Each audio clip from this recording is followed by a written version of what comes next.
గొర్రె కసాయివాడినే నమ్ముతుంది అంటారు. ఆ గొర్రె కసాయివాడిని నమ్మి ఆ కసాయివాడి చేతిలోనే బలవుతుంది. అదేవిధంగా అమాయక మహిళలు, అలాగే తెలివైనటువంటి మహిళలు కూడా మోసగాళ్ల చేతిలోనే మోసపోతుంటారు.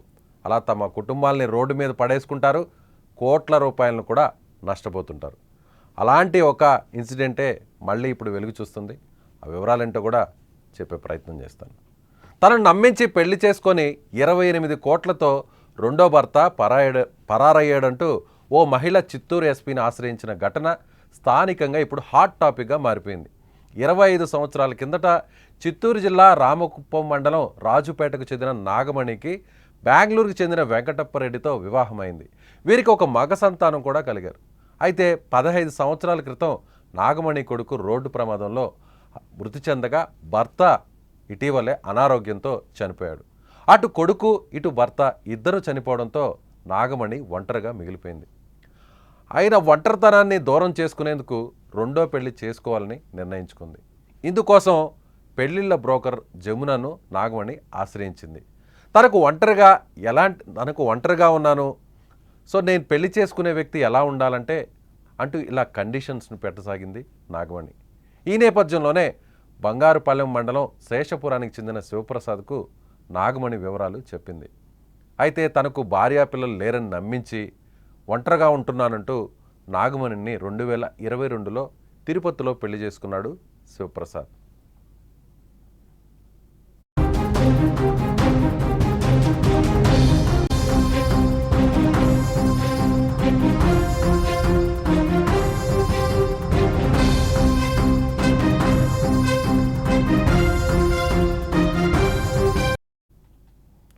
అలా పెళ్లి చేసుకున్న శివప్రసాద్ తనకు భార్యాపిల్లలు ఇద్దరూ లేరు, వాళ్ళిద్దరూ చనిపోయారు, నేను ఒంటరివాడిని, నువ్వు ఒంటరివాడివి, ఇద్దరం సంతోషంగా ఉంటాం, నిన్ను ఎంతో సంతోషంగా చూసుకుంటానంటూ నమ్మించి మోసగించ స్టార్ట్ చేశాడు.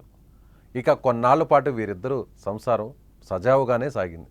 అయితే అప్పటికే నాగమణి ఆస్తిపై కన్నేసిన శివప్రసాద్ తనకు ఆర్బీఐలో 1700 కోట్ల రూపాయలు వస్తాయని, అయితే అవి రావాలంటే 15 కోట్లు ముందుగా ట్యాక్స్ రూపంలో కట్టాలంటూ నాగమణిని శివప్రసాద్ నమ్మించాడు. ఇలా అతను ట్రాప్లో పడిన నాగమణి తర్వాత ఆమె దగ్గర నుంచి 3 కోట్ల రూపాయలను వేరే వాళ్లకు ట్రాన్స్ఫర్ చేయించాడు శివప్రసాద్.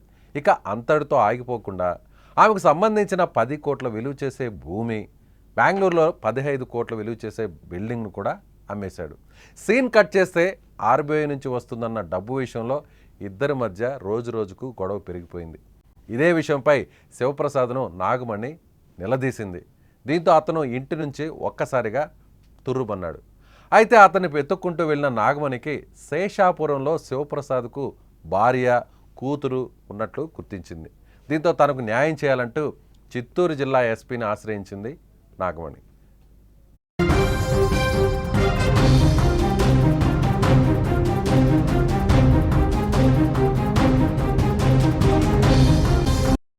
ఇక్కడ ట్విస్ట్ ఏంటంటే నాగమణి వయసు 50 సంవత్సరాలు, శివప్రసాద్ వయసు 40 సంవత్సరాలు. అంటే వీరిద్దరి మధ్య 10 ఏళ్ళు తేడా ఉన్నా కూడా భార్య చనిపోయింది, పిల్లలు కూడా చనిపోయారు. కరోనా సమయంలో కుటుంబం ఒక రకంగా భార్య పిల్లలు చనిపోవడంతో అతడు కూడా ఒంటరయ్యాడు. అలాగే నాగమణి కూడా తన భర్త చనిపోయాడు, కుమారుడు కూడా చనిపోవడంతో నేను కూడా ఒంటరయ్యాను, అలా ఇద్దరం బాగుంటాం, నన్ను చాలా బాగా చూసుకుంటాడంటూ మ్యారేజ్ బ్రోకర్కి ఈ విషయాన్ని చెప్పింది. తాను పెళ్లి చేసుకోబోయే వ్యక్తి తనకంటే వయసులో చిన్నవాడై ఉండాలి, అలాగే తనకు భార్య పిల్లలు ఇద్దరు కూడా ఉండకూడదు, అప్పుడే అతను నన్ను ఎంతో సంతోషంగా చూసుకుంటాడు. అతను పేదవాడైనా పర్లేదు, ఏ ఉద్యోగం చేయకపోయినా పర్లేదు, నా దగ్గర కోట్ల రూపాయల ఆస్తులున్నాయి, సో అలాంటి వ్యక్తిని చూడండి ఒక మ్యారేజ్ బ్రోకర్ని ఆశ్రయించిన నాగమణికి శివప్రసాద్ రూపంలో ఒక మోసగాడు పరిచయం అయ్యాడు. ఆ శివప్రసాద్ నాకు భార్య లేరు, పిల్లలు లేరు, నిన్ను నేను ఒక దేవతలా చూసుకుంటానంటూ పెళ్లి చేసుకున్నాడు. ఆ పెళ్లికి సంబంధించిన ఫోటోలు కూడా ప్రస్తుతం స్క్రీన్ మీద కనిపిస్తున్నాయి. ఆ తర్వాత ఆమె చూడొచ్చు, ఆ పెళ్లికి సంబంధించిన ఫొటోస్ అన్నిటిని కూడా పోలీసులకు అక్కడున్న మీడియా వాళ్ళకు కూడా చూపిస్తున్నారు. ఆ పెళ్లికి సంబంధించిన ఆల్బమ్ చూస్తే అంటే ఎలా నమ్మించాడో చూడండి. తనకు భార్య చనిపోయింది, పిల్లలు కూడా లేరు, కుటుంబం అంతా కరోనా సమయంలో ప్రాణాలు పోగొట్టుకున్నారు కుటుంబ సభ్యులు. సో నేను కూడా నీలాగే ఒంటరివాడిని, నేను కూడా ఒక తోడు కోసం ఎదురు చూస్తున్నాను, ఆ తోడు నువ్వే, నిన్ను దేవతలా చూసుకుంటా, అపురూపంగా ఆరాధిస్తా అంటూ నమ్మించసాగాడు. కేవలం నాగమణిని ఆశ్రయించడానికి కారణం నాగమణి దగ్గర కోట్ల రూపాయల ఆస్తులు ఉన్నాయి. నాగమణి దగ్గరున్న కోట్ల రూపాయల ఆస్తులను ప్రేమ పేరుతో లేటు వయసులో భర్త క్యారెక్టర్ను పోషిస్తున్న శివప్రసాద్ ప్రేమ పేరుతో ఆమెను నమ్మించి, ప్రేమ పేరుతో అనాలో లేదంటే లేటు వయసులో చేసుకున్న పెళ్ళి అనాలో అర్థం కావట్లేదు.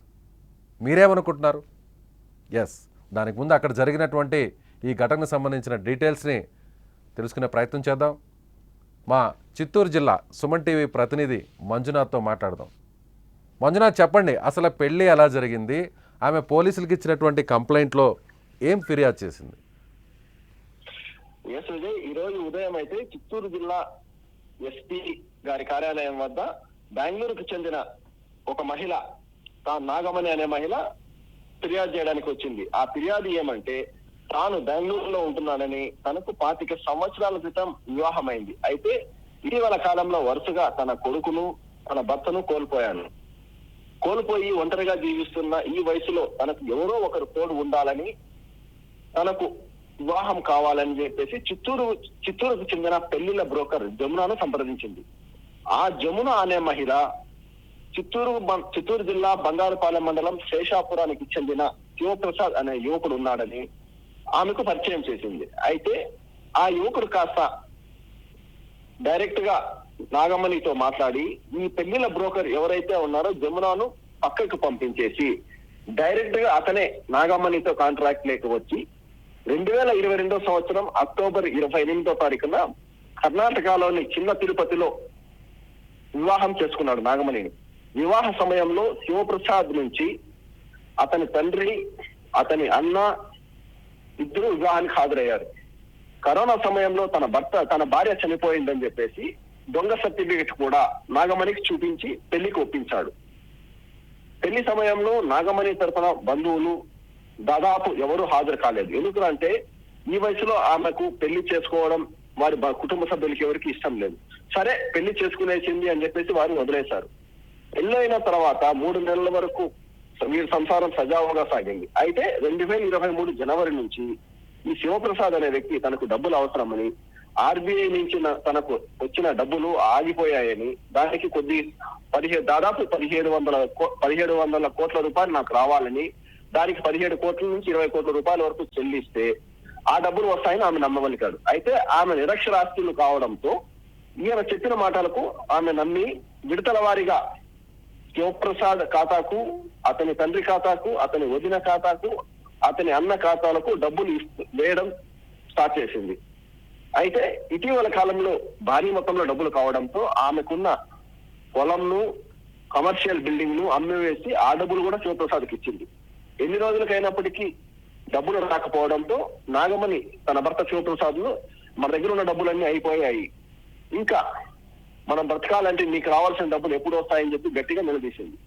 ఈ నేపథ్యంలో శివప్రసాద్ నాగమణి వద్ద గొడవలు స్టార్ట్ అయ్యాయి. అతను ఏం చెప్పాలో అర్థం కాక గత సంవత్సరం 2024 డిసెంబర్ నుంచి ఆమె కనపడకుండా అదృశ్యమైపోయాడు. ఇది అక్కడ జరిగిన వాస్తవం. Okay, right, thank you Manjunath.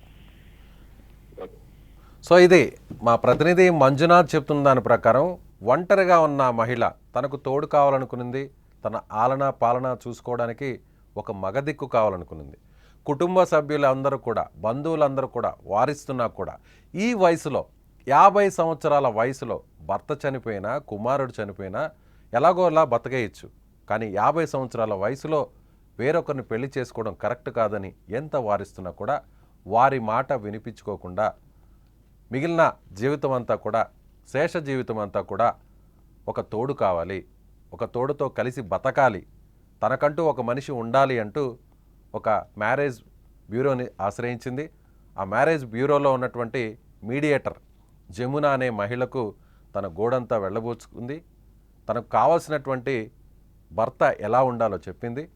తాను పెళ్లి చేసుకోబోయే భర్త కూడా అతనికి కుటుంబం ఉండకూడదు, భార్య పిల్లలు ఉండకూడదు. ఒకవేళ పెళ్లి చేసుకొని విడాకులు అయినా లేదంటే పెళ్లి చేసుకొని ఉన్నా కూడా అతనికి కూడా నాలాగే భార్య చనిపోయి ఉండాలి, పిల్లలు లేకుండా అన్నా ఉండాలి, ఒకవేళ ఉంటే వారికి కూడా చనిపోయి ఉండాలి.